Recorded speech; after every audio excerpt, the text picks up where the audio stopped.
Hello what's up दोस्तों, कैसे हैं आप सभी। फिर से एक बार आप सभी का स्वागत है आपके अपने चैनल में करियर भाई में। दोस्तों आज हम बात कर रहे हैं कि एक इंटरनल सेल्स एग्जीक्यूटिव के लिए रिक्वायरमेंट्स क्या हैं, यानी कि कौन से स्किल्स उनके अंदर होने चाहिए या कंपनी कौन से स्किल्स एक उम्मीदवार के अंदर, एक कैंडिडेट के अंदर ढूंढेंगी अगर वो उसको इंटरनल सेल्स एग्जीक्यूटिव का जॉब ऑफर कर रही है। तो दोस्तों इस सभी के बारे में तो हम बात ज़रूर करेंगे, लेकिन आगे बढ़ने से पहले अगर आप इस चैनल पर नए हैं, अब तक आपने सब्सक्राइब नहीं किया है, तो दोस्तों इंतज़ार किस बात का कर रहे हैं।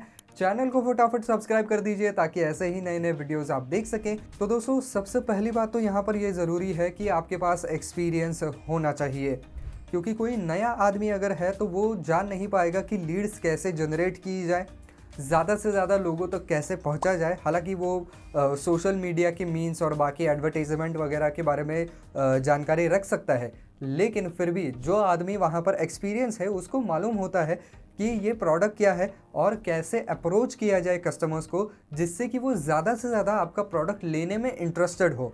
तो इसकी वजह से यहाँ पर एक्सपीरियंस होना बेहद ज़रूरी है। दूसरी बात यह है कि अगर आपको एक्सपीरियंस भी है तो भी आपका पुराना जो ट्रैक रिकॉर्ड है वो काफ़ी बेहतरीन होना ज़रूरी है, जिसके अंदर आपने जो भी कोई आपको टारगेट्स दिए गए हैं वो अचीव किए हों, क्योंकि सेल्स के जॉब में सबसे इम्पॉर्टेंट चीज़ तो टारगेट ही होती है।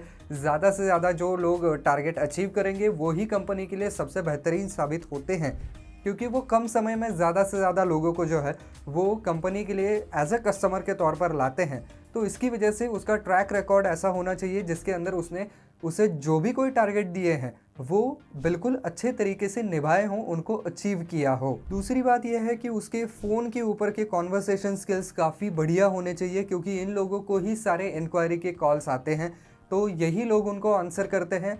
और अगर आप फ़ोन के ऊपर ऐसा साउंड करेंगे कि हम बिल्कुल ही इंटरेस्टेड नहीं है या जल्दी बोलिए क्या बोलना है, तो ऐसे अगर आप साउंड करेंगे तो जाहिर सी बात है कि आपके पास कोई भी कस्टमर नहीं आएगा, क्योंकि आप रूड है, आप बात करना नहीं जानते हैं।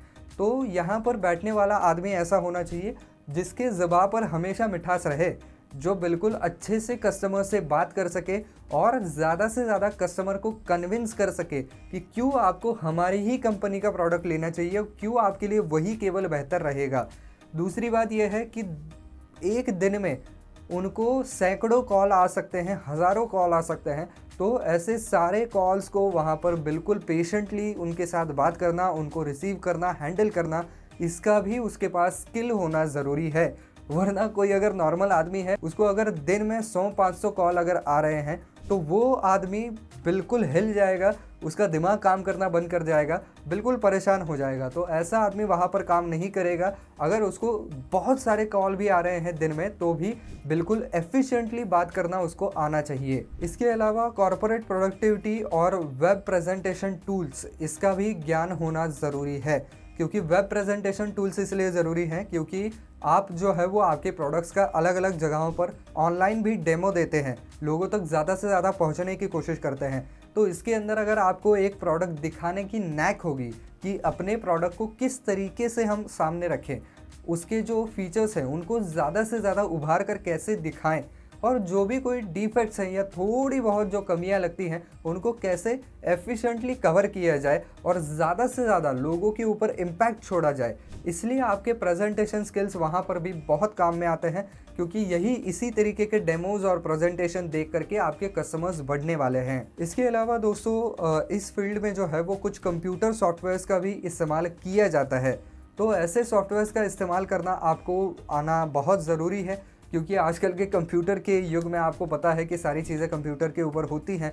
तो जो भी कोई सॉफ्टवेयर इस इंडस्ट्री में स्टैंडर्ड माने जाते हैं, जो इस्तेमाल किए जाते हैं, उसका नॉलेज आप गेन कर ले तो ज़्यादा बेहतर रहेगा। अगर आपको उसे इस्तेमाल करना बड़े अच्छे से आता है तो और भी ज़्यादा प्लस पॉइंट आपके लिए बन जाएगा। अगली बात है दोस्तों, जैसा कि मैंने पहले कहा कि एक्सेलेंट वर्बल और वहाँ पर रिटर्न कम्युनिकेशन स्किल्स होना बेहद ज़रूरी है, क्योंकि वर्बल कम्युनिकेशन स्किल्स तो आपके फ़ोन कॉल्स में लगेंगे।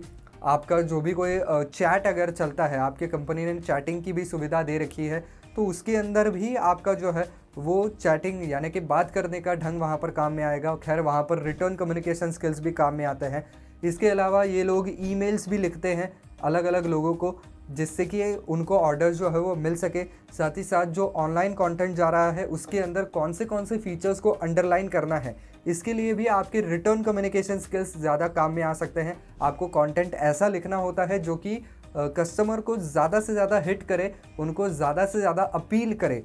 तो इसके लिए ये दोनों ही तरीके के कम्युनिकेशन स्किल्स बेहद ज़रूरी हैं। इसके अलावा लिसनिंग और प्रेजेंटेशन स्किल्स बहुत मैटर करते हैं। लिसनिंग स्किल्स इसलिए मैटर करते हैं ताकि आप एक्टिवली जो आपका कस्टमर बोल रहा है वो सुने और उससे ये पता लगाने की कोशिश करें कि आपका कस्टमर आखिर में क्या चाहता है, उसकी नीड्स क्या है, उसके हिसाब से आपको जो है वो प्रोडक्ट को पिच करना है। तो इसके लिए सुनना बेहद ज़रूरी है।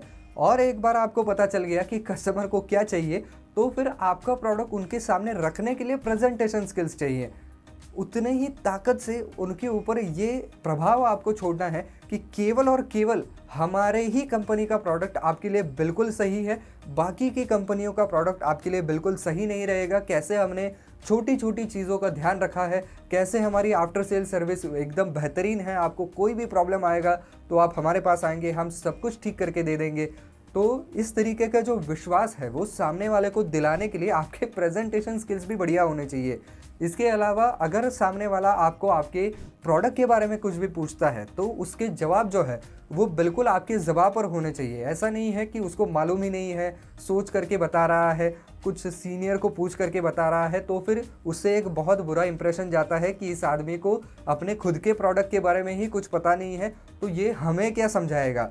तो इसकी वजह से प्रेजेंटेशन स्किल्स बहुत काम में आते हैं। आपको प्रोडक्ट का पूरा नॉलेज होना भी बहुत ज़रूरी है। इसके अलावा यहाँ पर मल्टीटास्किंग स्किल्स भी बेहद ज़रूरी हैं।